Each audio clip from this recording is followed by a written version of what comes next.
Love and greetings to you. Here are 4 amazing tips for how to deal with a wife who is always angry.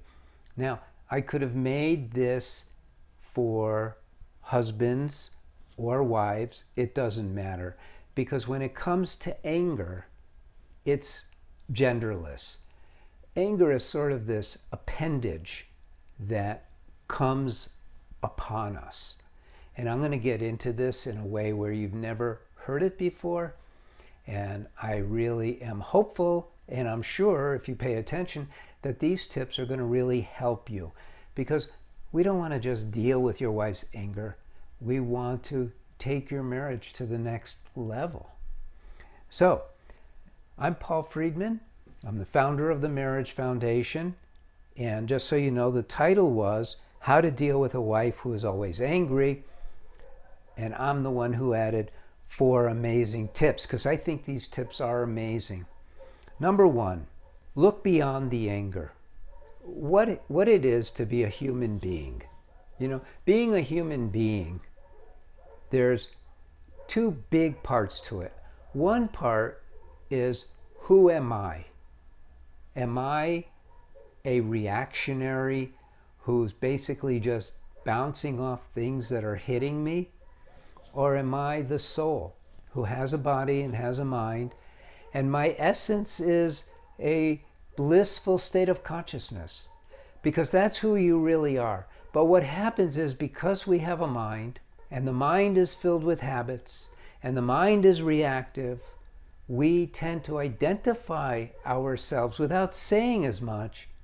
We identify ourselves as these reactive beings, that whatever is happening, it's stirring us, it's calming us, it's making us happy, it's making us miserable.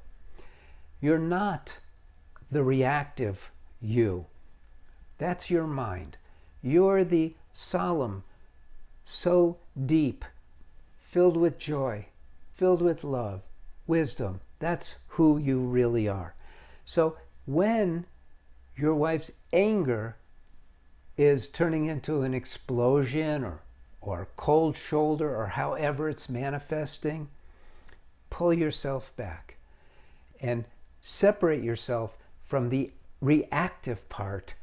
Look beyond the anger and see her through the eyes of the soul, of love, and recognize her as one who is suffering, perhaps, one who is triggered, one who has not learned to not identify with her mind. You know, we have courses, and in the courses, our very first thing, whether you're a man or a woman, because I'm sure there's a lot of women watching this too, the very first thing we teach is how to gain control over the emotions, over anger, over all of these irrelevant things, and focus on love. I even have a special technique for it called the SO technique. It's proprietary, and it's fabulous. Look beyond the anger. Look through your eyes of love. See your spouse with love. Hear the outbursts. See the banging of pots or whatever, and don't be attached. Don't let yourself get caught in the mind's reactiveness. Number 2, this is important. People don't know this. Anger has a shelf life. You see, it's initiated, you might say, by a biological drive to survive. Anger is a defensive mechanism that is offensive. So one of the attributes of anger is that it shuts out all the other parts of us. It utilizes a lot of our energy, and it drains us. We only have so much energy to give to our anger. You can't remain angry but for so long.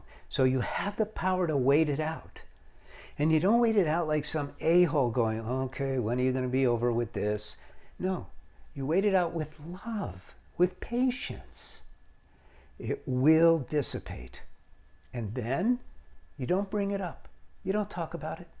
Instead, you maturely remind her how beautiful she is and how you love her voice, and you tell her you love her. Tell her you love her.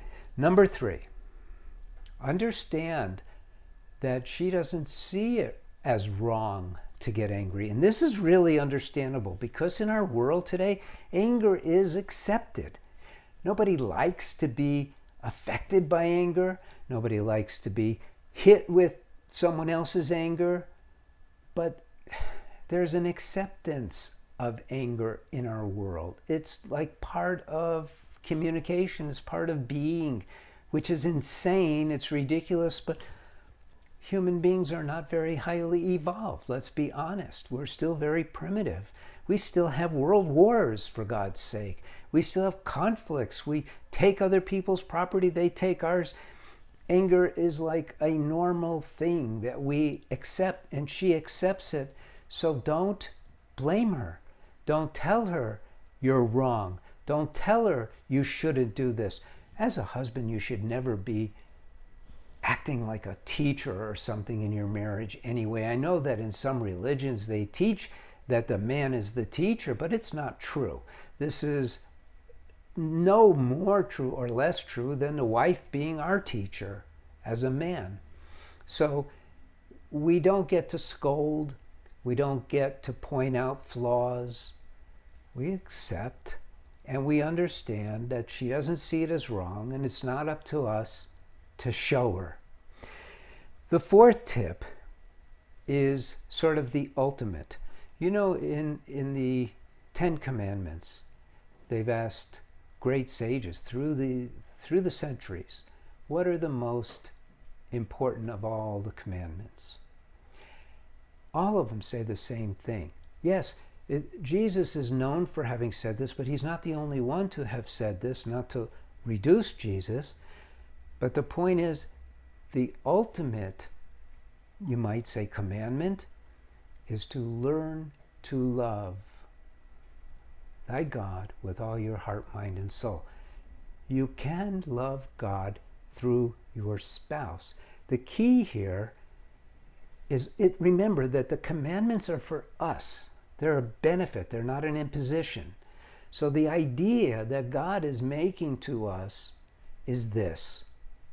And it's especially true in your marriage.